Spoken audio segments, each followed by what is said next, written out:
우리에게 주시는 하나님의 말씀은 욥기 28장 28절 한 절만 같이 보겠습니다. 같이 읽습니다. 또 사람에게 말씀하셨도다. 보라, 주의를 경외함이 지혜요 악을 떠남이 명철이니라. 아멘. 이번에 오늘 본문에 들어와서 지혜에 대한 이야기를 하고 있습니다. 그런 이 지혜에 대한 이야기를 하기에 앞서서 1절부터 14절까지 말씀을 통해서는 인간이 동물보다 우수해서 자기 지식을 가지고 땅속에서 온갖 광물을 채취해내는 일을 하고 있지만, 그럼에도 불구하고 지혜는 땅속에서 온갖 귀한 보석을 꺼내듯이 그렇게 꺼낼 수 있는 것이 아니기 때문에 인간 어느 누구도, 지식을 많이 가진 인간도 알 수 없다라고 이야기합니다.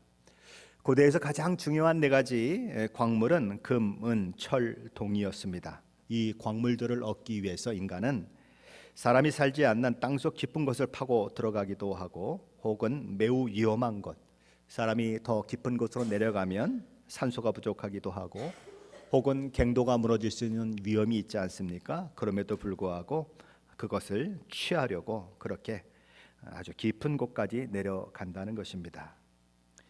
인간이 이런 일을 할 수 있는 것은 인간이라고 하는 존재가 동물과 다르게 어디에 광물이 있고 그 광물을 어떻게 채취하는가 하는 지식이 있기 때문인 거죠. 그러나 인간의 시력보다 무려 8배나 더 멀리 본다고 하는 매도 그것을 볼 수 없다라고 이야기합니다. 지상에서 가장 용맹스러운 짐승도 그곳에 있을 수 없고, 또 동물의 왕이라고 하는 사자도 그리로 지나갈 수 없다라고 이야기하는 것입니다. 그리고 이제 9절과 11절에서 그리고 그 모든 것들, 그렇게 광물을 끌어내고 하는 일들에 대해서 이야기를 합니다. 같이 한번 읽어보죠. 9절로 11절입니다. 같이 읽습니다. 사람이 굳은 바위에 손을 대고 산을 뿌리까지 뒤엎으며 반석에 수로를 터서 각종 보물을 눈으로 발견하고 누수를 막아 스며 나가지 않게 하고 감춰져 있던 것을 밝은 대로 끌어내느니라. 세번역 성경은 이 부분을 이렇게 번역을 했습니다. 사람은 굳은 바위를 깨고 산을 그 밑뿌리까지 파들어간다. 바위에 굴을 뚫어서 각종 진귀한 보물을 찾아낸다. 강의 근원을 찾아내고 땅에 감춰진 온갖 보화를 들춰낸다. 자, 그렇다면 인간은 왜 그렇게 금은보화를 얻기 위해서 이렇게까지 애를 쓰고 있는 것일까요? 때로는 생명을 무릅쓰고라도 그것을 얻으려고 하는 것일까요? 그것은 그만한 가치가 있기 때문이죠. 그만큼 소중하기 때문인 것입니다. 금은보화가 가치가 있는 것이기 때문에 인간들은 그 모든 노력을 다 기울여서 그것을 얻으려고 하는 것입니다. 그렇다면 그 모든 것들보다 더 가치 있는 지혜를 얻기 위해서 인간들은 더 많은 노력을 기울여야 하고 더 힘을 써야 할 것이다. 그런데 문제는 뭔가?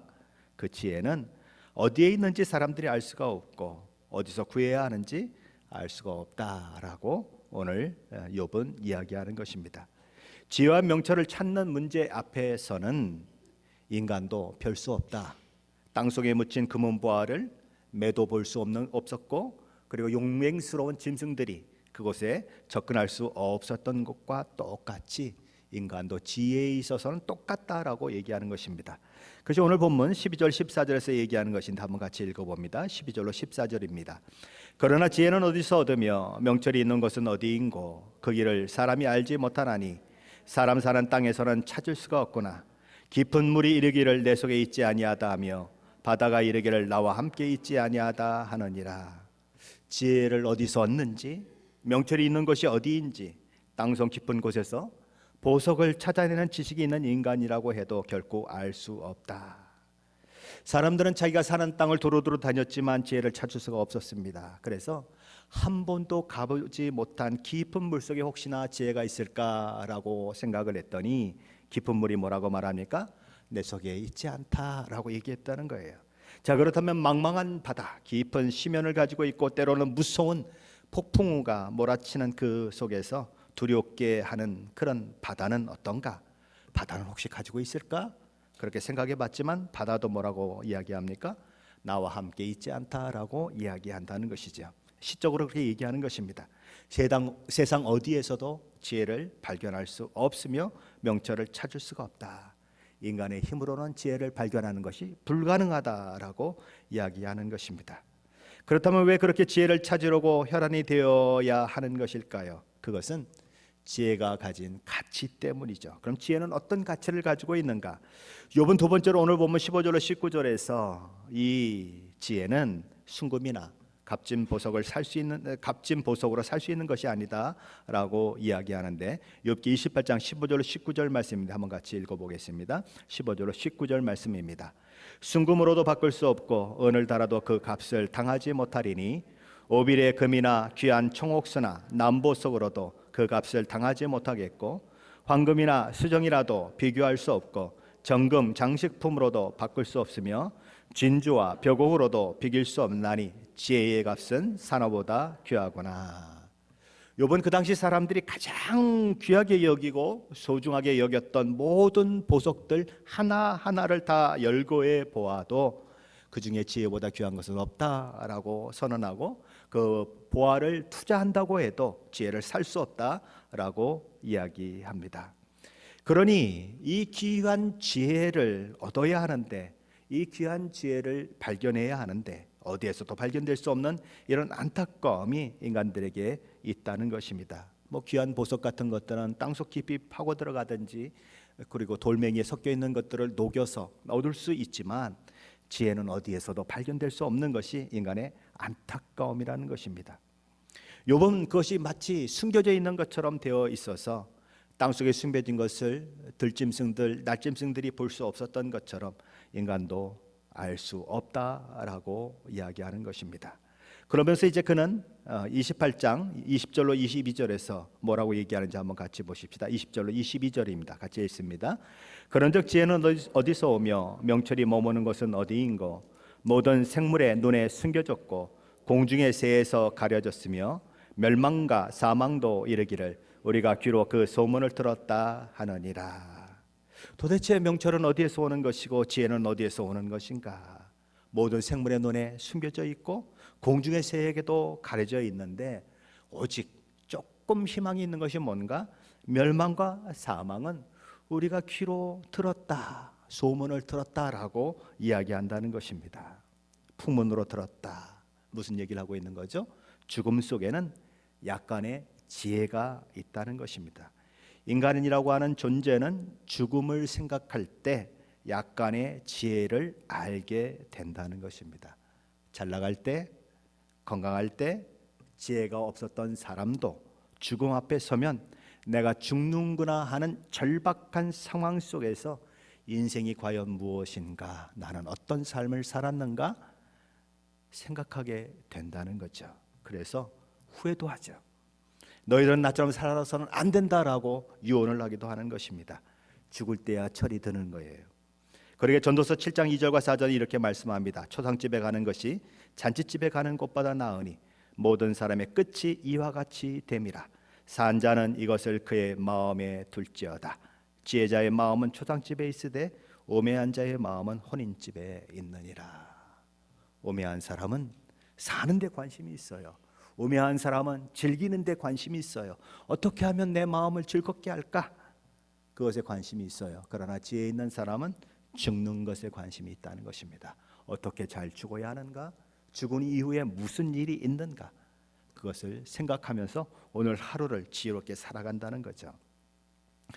이렇게 지혜에 대한 궁금증을 극도로 끌어올린 욥은 이제 그 결론을 이야기합니다. 지혜가 어디서 오며 명철이 머무는 것이 어디인가? 하나님은 아신다. 오늘 보면 23절입니다. 한번 같이 읽어보죠. 23절입니다. 하나님이 그 길을 아시며 있는 것을 아시나니. 인간은 인생이 무엇인가? 인간은 어디서 와서 어디로 가는가? 아무리 물어도 모릅니다. 인간의 기원은 어떻게 되는가? 기껏해야 만들어낸 게 아메바에서 단세포 생물에서 다세포 생물로 가고 거기에서 뭐가 나오고 그 다음에 원숭이가 되고 꼬리가 없어지고 인간이 됐다. 기껏 만들어낸 게 그거예요. 그런데 진화론의 고리고리를 살펴보면 중간 때가 없어요. 그렇게 될 수가 없어요. 종교예요. 사실은 진화론은 종교입니다. 믿음이에요. 사실이 아니에요. 그런데 그걸 가지고 자꾸 주장하는 거죠.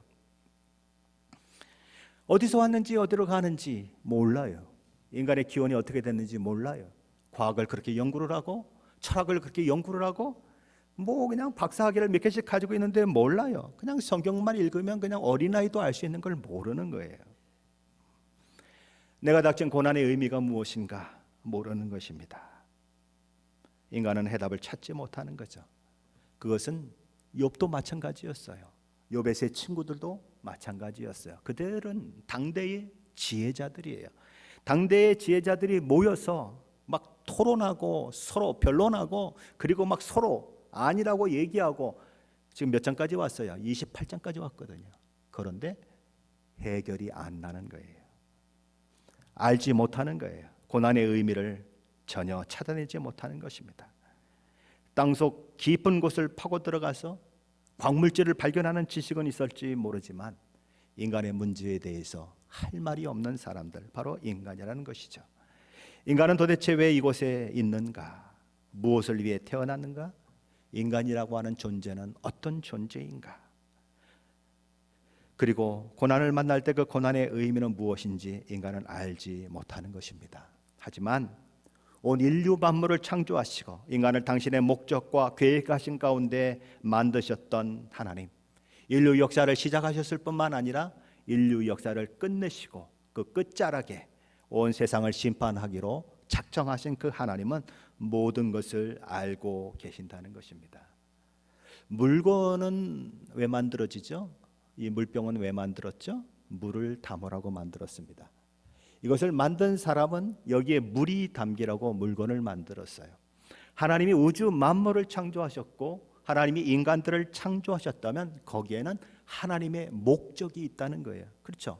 목적이 없이 아무거나 만들어낼 사람이 있을까요? 그렇죠? 뭐 어린아이들이야 뭐 그냥 대충 이렇게 만들 수 있지만 정말 공을 들여서 만들어야 되고 수많은 돈이 거기 투자돼야 되고 그리고 수많은 시간이 거기 투자돼야 된다면 목적 없이 아무렇게나 만드는 사람은 없을 거예요. 다 목적을 가지고 만드는 거죠. 어떤 제품을 만들 때는 그 제품이 어떤 용도로 사용되는가 그것을 가지고 만들어내는 거죠. 그렇지 않아요? 만년필이 있으면 만년필은 쓰려고 만드는 것이고, 그렇죠? 돋보기가 있으면 작은 것을 크게 보려고 만드는 것이고 목적이 다 있는 것처럼 하나님도 온 우주 만물을 창조하시고 인간을 창조하신 데는 하나님의 목적이 있다는 것입니다. 그러므로 창조주 하나님은 모든 것을 알고 계신다는 거예요. 욥이 24절부터 하고 있는 이야기가 그것인데 욥기 28장 24절로 28절 말씀입니다. 한번 같이 읽어보겠습니다. 이는 그가 땅끝까지 감찰하시며 온 천하를 살피시며 바람의 무게를 정하시며 물의 분량을 정하시며 비 내리는 법칙을 정하시고 비구름의 길과 우레의 법칙을 만드셨습니다. 그때 그가 보시고 선포하시며 굳게 세우시며 당구하셨고 또 사람에게 말씀하셨도다. 보라, 주의 경외함이 지혜요 악을 떠남이 명철이니라.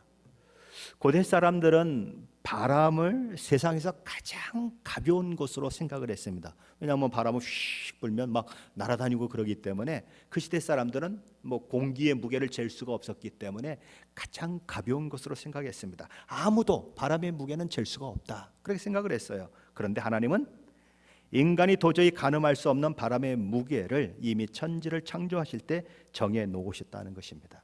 세상의 모든 물의 분량도 정해 놓으셨다. 바다를 보고 너는 여기까지다 라고 말씀하셔서 육지와 바다를 구분하셨던 분, 물의 분량이 얼마만큼 있으면 하얀 구름이 되고 물의 분량이 얼마만큼 있으면 회색 구름이 되고 물의 분량이 얼마만큼 있으면 검은 구름이 되고 물의 분량이 얼마만큼 더 있으면 소나기가 되고 그리고 이슬비가 되는지 다 정해놓으신 분이 하나님이시다. 그뿐만 아니라 하나님께서는 자연의 모든 법칙을 만들어 놓으셨다.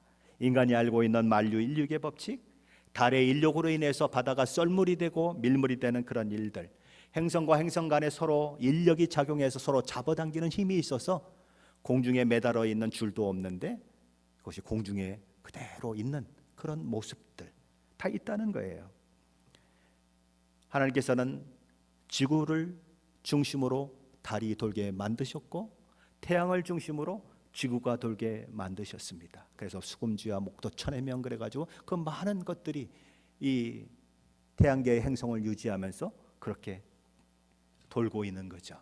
그런데 그런 것들이 수도 없이 모여서 은하계를 이루고 그 은하계들이 또 수도 없이 있는데 얼만큼 있느냐? 무한대다. 그래서 우주는 끝이 없다라고 얘기하는 거죠.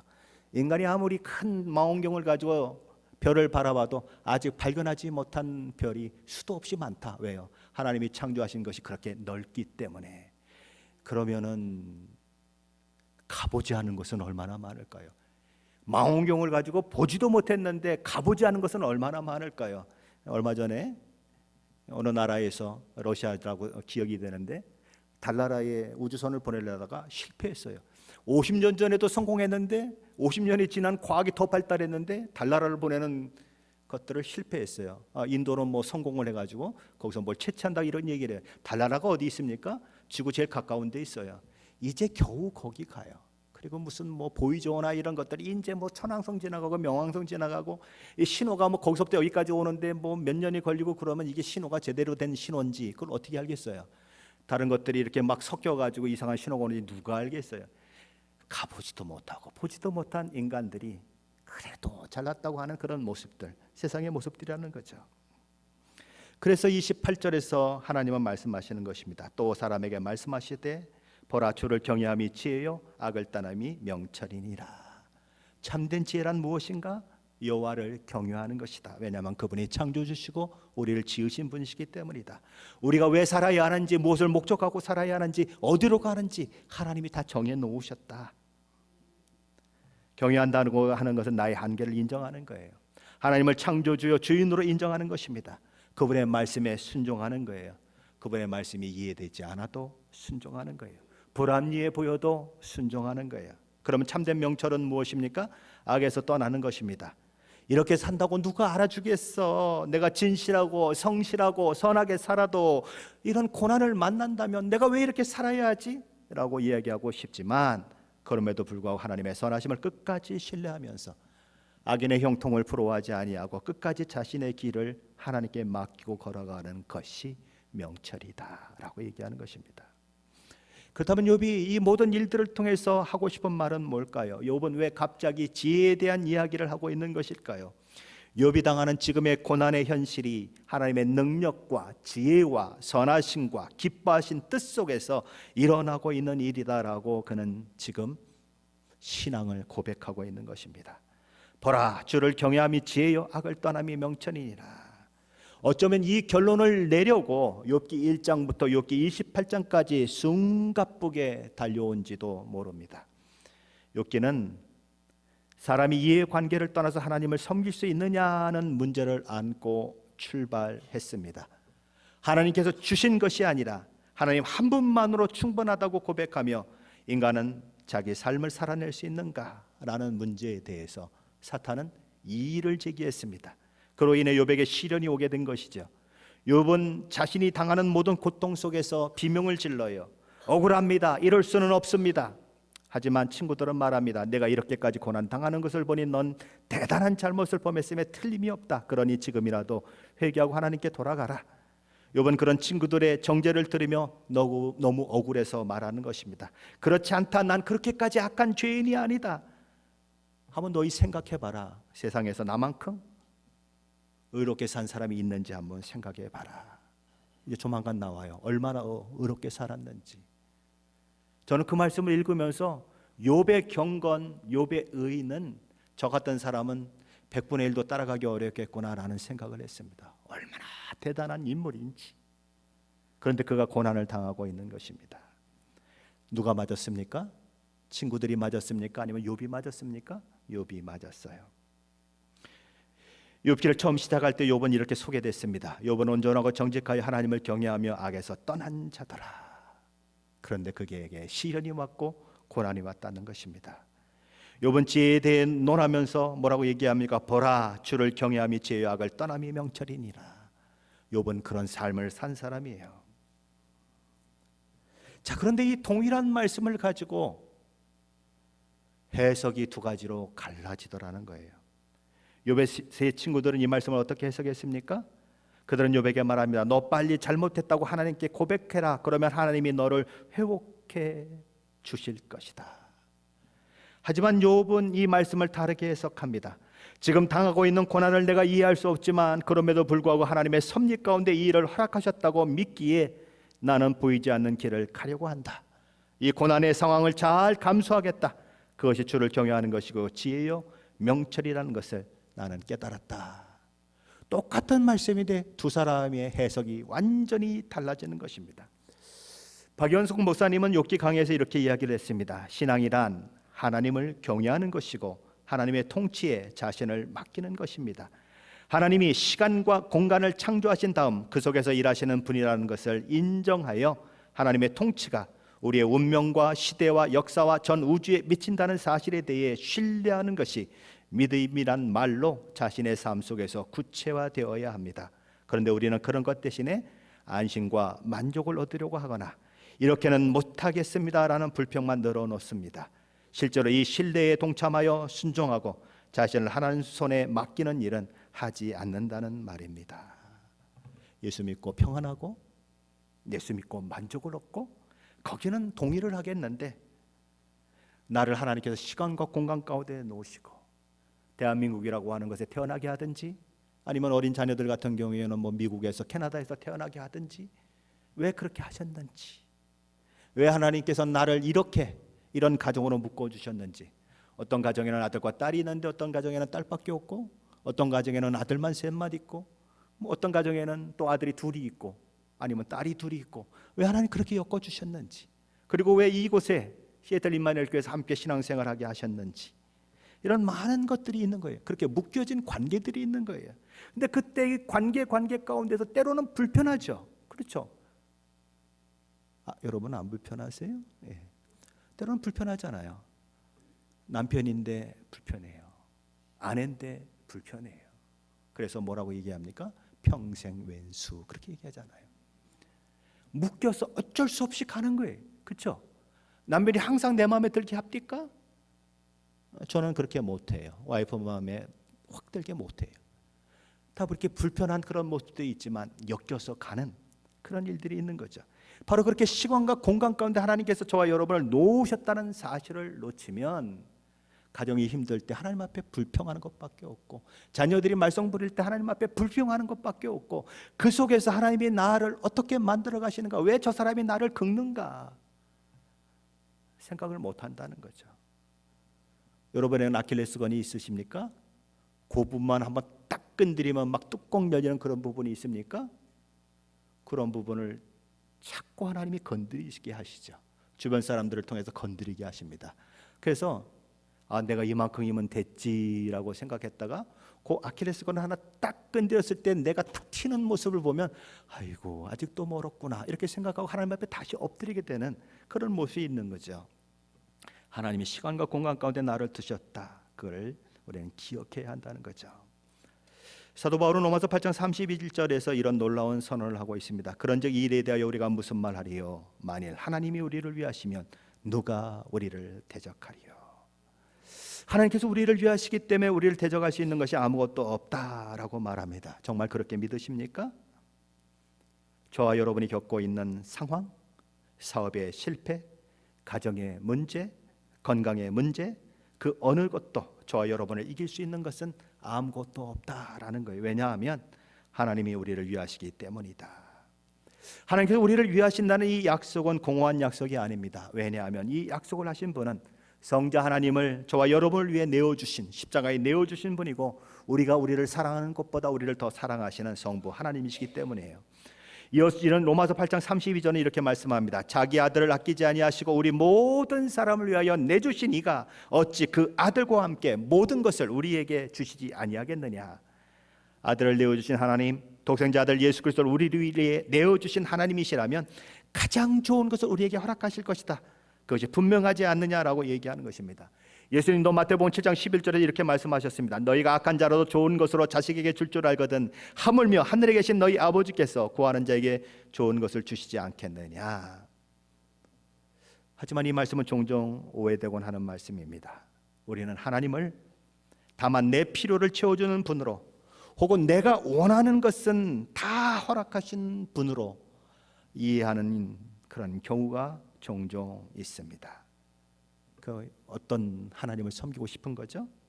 내 소원을 다 들어주는 하나님이 내 하나님이었으면 좋겠다는 거죠. 마치 알라딘의 램프를 슉 하고 문지르면 연기가 쭉 피어오르면서 퐁 하고 지니가 나오지 않습니까? 그리고 주인님 뭘 도와드릴까요? 그러면은 뭘 좀 해라. 그러면 나 지금 우리 집이 캐나다인데 잠깐 갔다 와서 아빠 좀 보고 왔으면 좋겠는데 뿅 데려가고 다시 또 미국으로 데려와. 그러면 땅 데려오고 뭐 그런 거 꿈꾸지 않습니까? 하나님을 그렇게 섬기려고 하는 사람들이 있다는 것입니다. 내 소원이 이것입니다 라고 얘기하면 하나님은 무조건 들어줘야 되는 하나님, 그리고 안 들어주면 땡깡 쓰는 그런 일들이 있다는 거죠. 욥의 경우에서 보듯이 우리는 하나님의 목적을 이루기 위해서 고난을 만날 수도 있고, 욥이 그랬듯이 그 모진 고난과 고통, 눈물과 한숨의 시간, 그리고 친구들의 비웃음과 정죄가 계속되는 가운데 하나님을 찾고 구하고 그랬지만 응답 않으시고 침묵하시는 하나님을 경험할 수 있다는 사실을 놓치지 말아야 한다는 거예요. 그렇다면 그때 우리에게 필요한 것은 무엇일까요? 하나님이 답 없으시고 상황은 너무 어렵고 주변 사람들은 나를 정죄하고 비난하고 갈 곳이 없을 때 우리가 기억해야 하는 건 뭘까요? 하나님은 누구신가 하는 것입니다. 그때에 우리를 사랑하사 그 아들을 주신 것처럼 당신의 명예와 운명을 인간에게 내주신 분이 하나님이라는 사실을 우리는 기억해야 하는 것입니다. 우리는 고난에 처할 때 기도하죠. 때로는 금식합니다. 때로는 철야하고 기도합니다. 하지만 그 일 때문에 하나님은 반드시 내가 원하는 방법대로 응답하셔야 한다고 고집한다면 그 기도는 하나님이 원하시는 기도가 아닙니다. 물론 인생 살다 보면 밤을 새워가며 울며 기도해야 할 때가 있어요. 때로는 금식하며 기도해야 할 때가 있습니다. 왜냐하면 우리의 인생이 그리 만만치 않기 때문이죠. 어린 시절엔 잘 못 나요. 그런데 티네이저가 되면서부터 조금씩 세상을 알기 시작해요. 세상이 무섭구나. 내가 생각하는 것 같이 그렇게 호락호락하지 않구나 하는 것을 느끼는 것이죠. 어른이 되면 점점 더 느끼는 거예요. 여러 가지 상황을 만나는데, 여러 가지 처지를 만나는데 내 힘으로는 도무지 빠져나갈 수 없는, 용기도 없고 힘도 없고 지혜도 없고 그런 경우가 얼마나 많습니까? 그러니 기도할 수밖에 없는 거죠. 하지만 하나님께서 내 기도대로 응답하시지 않으실 때, 하나님께서 답을 하지 않으심으로 답 없는 길을 가야 할 때, 그럼에도 불구하고 그 길이 신앙인으로서 가야 하는 길임을 알고 가겠는가? 욥기가 저와 여러분에게 묻고 있는 거예요. 그것이 욥이 지금까지 걸어온 것입니다. 하지만 우리는 그렇게 하기가 싫어요. 그래서 하루 굶어서 안 되면 이틀 굶고, 이틀 굶어서 안 되면 일주일 굶고, 일주일 굶어서도 안 되면 하나님 답 주실 때까지 난 먹지 않습니다 라고 40일 금식하고 그런 사람들이 있는 거예요. 무슨 응답을 받아내려고 그러죠? 내가 원하는 응답, 내가 바라는 것을 얻어내려고 그러는 것이죠.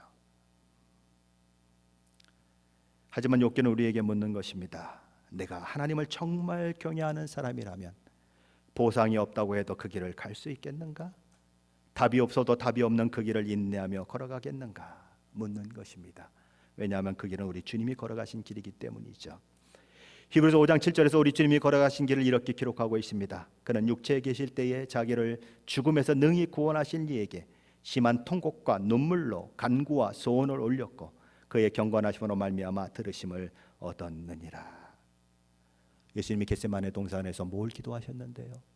아버지, 할 수만 있으면 이 잔을 내게서 옮기시옵소서라고 기도했어요. 그런데 여기 뭐라고 여기 기록되어 있습니까? 통곡과 눈물로 간구와 소원을 올렸고 그의 경건하심으로 말미암아 들으심을 얻었느니라. 우리 주님은 원하신 게 뭔데요? 아버지여, 할 수만 있으면 이 잔을 내게서 옮겨 주십시오라고 기도했어요. 그런데 경건함으로 말미암아 들으심을 입었다고 얘기를 해요. 예수님이 포기하시잖아요.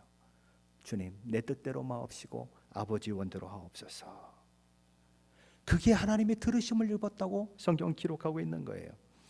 히브리서 5장 8절 10절은 이렇게 얘기합니다. 그가 아들이시면서도 받으신 고난으로 순종함을 배워서 온전하게 되셨은즉 자기에게 순종하는 모든 자에게 영원한 구원의 근원이 되시고 하나님께 멜기세덱의 반차를 따른 대제사장이라 칭하심을 받으셨느니라.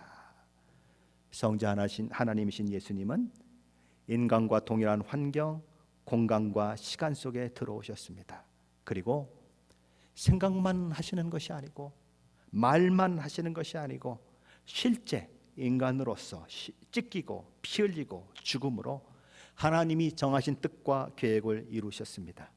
예수님도 답이 없는 길을 가셨어요. 하나님께서 버리신 것 같은 길을 가셨습니다. 그러기에 십자가에서 예수님 뭐라고 외치십니까? 엘리 엘리 라마 사박다니, 나의 하나님 어찌하여 나를 버리시나이까라고 고백할 수밖에 없었다는 것입니다.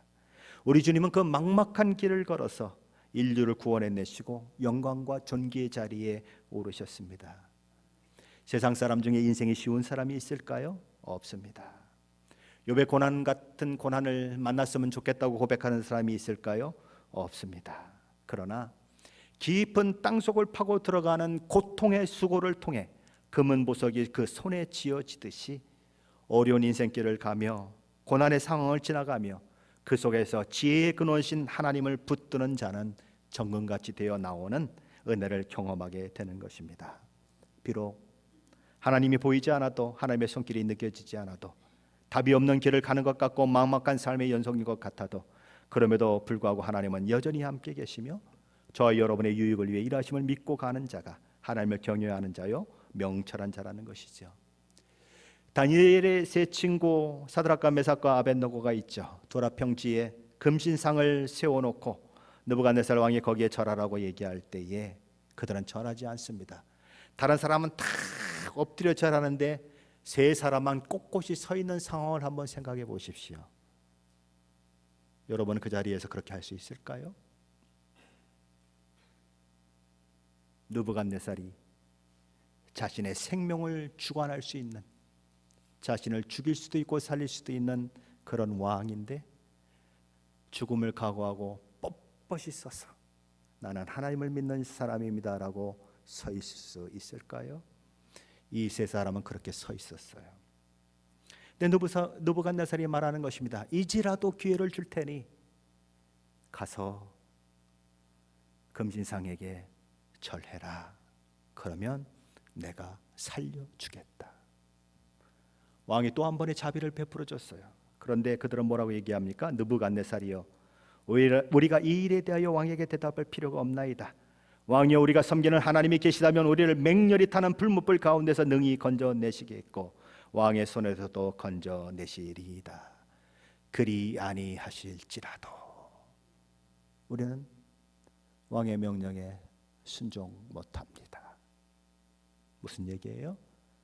하나님이 편 들어주시든 편 안 들어주시든, 하나님이 살려주시든 죽게 내버려 두시든 하나님을 향한 우리의 신앙은 변함이 없습니다라고 고백하고 있는 것입니다. 내 형편과 처지가 하나님이 응답하시든 응답하지 않으시든 하나님을 향한 자신들의 마음은 변함이 없다는 것입니다. 쉬운 인생은 없어요. 꽃길을 걷는 것 같은 신앙의 삶은 어디에도 없습니다. 예수 믿는 길이 어떤 길인가 생각을 하다가 갑자기 군대에서 훈련받던 생각이 생각났습니다. 군대 훈련 중에 PRI 훈련이라고 하는 훈련이 있어요. PRI, Preliminary Rifle Instruction. 이 발음도 어렵네요. 이게 뭐냐면 사격 훈련이에요. 예비 훈련, 사격 예비 훈련. 자, 그런데 이제 사격을 하기 전에 훈련을 하게 되는데 그 훈련을 PRI라고 합니다. 얼마나 군기를 잡고 얼마나 얼차려를 많이 주는지 별명이 붙었어요. PRI, 피가 나고 R이 배고 이가 박박 걸리는, 이 박박 이게 갈린다. 그렇게 힘들다는 거예요. 계속 굴리니까. 왜 그렇게 굴려요? 총알을, 실제 사람이 죽는 총알을 쏴야 하기 때문에 그래요. 군기가 제대로 안 잡히면, 정신 똑바로 안 차리면 내 동료가 죽어요. 어떤 사람들은 총 안 나간다고 저기 소대장님 이거 총이 안 나가는데요. 그리고 총구를 거기다 대요. 직업을 하는 거죠. 이거 방아서 잘못 당기면 어떻게 돼요? 그냥 나가는 거예요. 그래서 사람 죽는 사람들 진짜 있어요. 그러니까 피가 나고 알이 배고 이가 팍팍 갈리도록 그냥 굴리는 거예요. 저와 여러분을 만들어가는 하나님의 그 훈련 가운데 그런 시간들이 있을 수 있다는 거예요. 예수 믿는 게 이거야? 아니 예수 믿는데 왜 내 삶이 이렇게 고달프지? 그럴 수 있다는 거예요. 욥을 통해서 보여주고 있는 거예요. 예수 믿으면 승승장구하고 꼬리가 될지언정 머리가 되고, 뭐 우리 막 옛날 기도하는 집사님들 권사님들 나오기만 하면 제 어린 시절에 한 번도 그 소리를 들어보지 않은 적이 없어요. 매번 머리가 될지언정 꼬리가 되지 않고 뭐 그냥 계속 기도하시는데 난 그게 맞는 줄 알았어요, 그때만 해도. 근데 성경을 읽어보니까 그게 아니에요. 하나님은 저와 여러분이 하나님의 사람으로 만들어지길 원하신다는 거예요. 아름다운 주의 자녀로 세워지길 원한다는 거예요. 그래서 피가 나고 알이 배고 이가 박박 갈리도록 저와 여러분 훈련시킨다는 거죠. 무엇을 위해서요? 사탄과의 영적 전쟁을 잘 싸우라고. 모든 박해와 고난이 있을 때, 마지막 시대가 올 때에 타협하지 않고 믿음을 배반하지 않고 견뎌낼 믿음을 가지라고. 그리고 하나님이 기뻐하시는 거룩한 주의 자녀로 세워지라고 훈련을 시키는 거예요. 훈련 안 된 사람이 철인 경기를 하면 어떻게 될까요? 훈련을 안 해가지고 발에 근육도 별로 없는 사람이 마라톤을 뛰면 어떻게 될까요? 다 몸이 망가지게 되어 있습니다. 왜요? 근육이 만들어진 것만큼 하는 거예요. 근육이 훈련된 만큼 그 사람은 경기할 수 있는 거예요. 그게 하나도 없이 그냥 뛰어들면 근육이 파괴되고 인대가 끊어지고 그런 일들이 있는 거예요. 그래서 훈련된 사람이 오랫동안 근력 운동을 하고 오랫동안 힘을 길러서 그래서 경기에도 나가고 그러는 거예요. 아무나 하는 게 아니죠. 그래서 막 수년 동안 올림픽을 위해서 준비하는 그런 일들이 있지 않습니까? 저와 여러분을 하나님은 그렇게 세우시길 원한다는 거예요. 언젠가 어느 선교사님 부부하고 이렇게 이야기를 하다가 이 부부가 재밌게 농담을 하더라고요. 아내가 이렇게 얘기를 해요. 우리 남편은 강펀치를 가끔씩 날리는데, 그러니까 뭐 그냥 그 남자들이 좀 그런 거 있잖아요. 뭐 가만히 있다가 또 한번 그냥 왁 하고 하면 좀 무섭게 하는 남자들이 있잖아요. 그런 데는 거예요. 그랬더니 남자 선교사님이 이렇게 얘기해요. 아이고 여보 그런 소리 하지 마. 잠번치 계속 맞으면 완전히 그냥 죽어. 네. 그렇게 얘기하더라고요. 제가 왜 이 이야기를 하냐 하면 여러분에게 욕과 같은 엄청난 고난이 없을 수 있어요. 그런 고난과 상관없을 수 있어요. 그런데 일상의 삶, 매일 반복되는 삶, 그것이 저와 여러분을 지치게 만들고 힘들게 만들 수 있다는 거예요. 잠번치도 계속 맞으면 다운되듯이 그 잠번치에 저와 여러분이 녹아져 내리고 힘들 수 있다는 거예요. 일상에 지쳐버리는 그런 삶을 만날 수 있다는 거죠. 하나님, 왜 내 삶은 이런가요? 하나님, 왜 내 삶은 이렇게 매일 반복되는가요?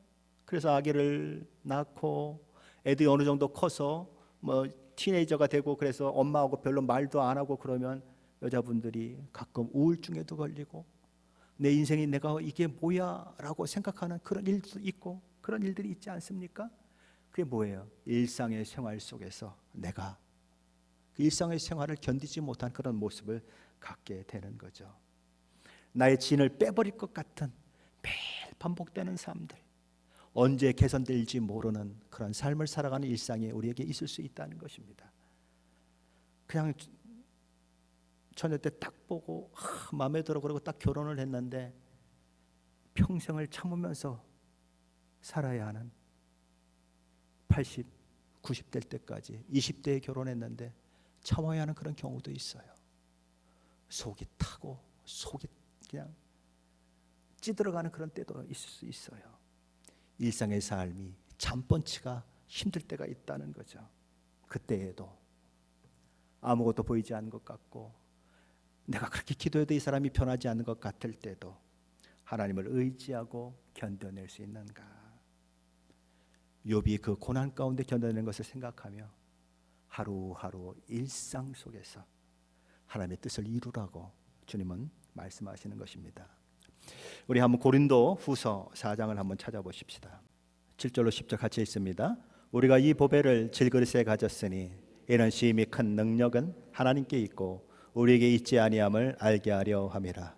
우리가 사방으로 우겨쌈을 당하여도 쌓이지 아니하며 답답한 일을 당하여도 낙심하지 아니하며 박해를 받아도 버림받지 아니하며 거꾸로 뜨림을 당하여도 망하지 아니하고 우리가 항상 예수의 죽음을 몸에 짊어짐은 예수의 생명이 또한 우리 몸에 나타나게 하려 함이라. 아멘. 제가 한번 유진 피터슨의 메시지 성경을 한번 읽어 보겠습니다. 여러분이 우리만 본다면 여러분은 그 밝은 빛을 놓치고 말 것입니다. 우리는 이 귀중한 메시지를 우리 일상의 삶이라는 수수한 질그릇에 담아가지고 다니기 때문입니다. 어디에 담아가지고 다닌다고요? 일상의 삶이라는 수수한 질그릇에 담아가지고 다니기 때문입니다. 그것은 어느 누구도 비할 데 없는 하나님의 능력을 우리의 능력으로 혼돈하지 않게 하려는 것입니다. 사실 그럴 가능성이 많지 않을 것입니다. 여러분도 알다시피 우리는 볼품없는 사람들이니까요. 우리가 고난에 둘러싸여 난타를 당했지만 사기를 잃지 않았습니다. 우리가 어찌할 바를 몰라도 우리가 알기로 하나님은 어찌해야 하는지 알고 계십니다. 우리가 영적으로 위협을 받았지만 하나님은 우리 곁을 떠나지 않으셨습니다. 우리가 넘어뜨림을 당했지만 꺾이지 않았습니다. 사람들은 예수께 한 일, 재판과 고문, 조롱과 살해 우리에게도 그대로 하고 있습니다. 그러나 예수께서는 그들 가운데서 행하신 일을 우리 안에서도 행하고 계십니다. 그분은 살아 계십니다. 우리의 삶은 예수를 위해 끊임없이 위협을 무릅쓰고 있습니다. 그것은 예수의 생명이 우리 안에서 보다 분명히 드러나게 하려는 것입니다. 우리는 가장 나쁜 일을 겪고 있지만 여러분은 가장 좋은 상황을 맞고 있습니다. 안 보이지만 주님은 함께 계시다. 수수한 일상생활에 그 수수한 질그릇처럼 사는 그의 삶 가운데 하나님의 메시지가 담기고 예수 그리스도가 담긴 자로 하루하루를 살아내고 있다라고 얘기하는 것입니다. 저와 여러분도 예수 그리스도를 가슴에 담은 사람으로서 저와 여러분이 뭐가 대단하겠습니까? 질그릇, 아무도 주목하지 않는 질그릇, 귀하게 여기지 않는 질그릇. 그러나 그 속에 예수가 담기고 그 안에 생명의 복음이 담겨서 그 속에서 하나님의 뜻을 이루어가며 그 속에서 놀라운 하나님의 역사를 이루어가는 일들이 저와 여러분의 있으시기를 예수 그리스도의 이름으로 간절히 축원합니다.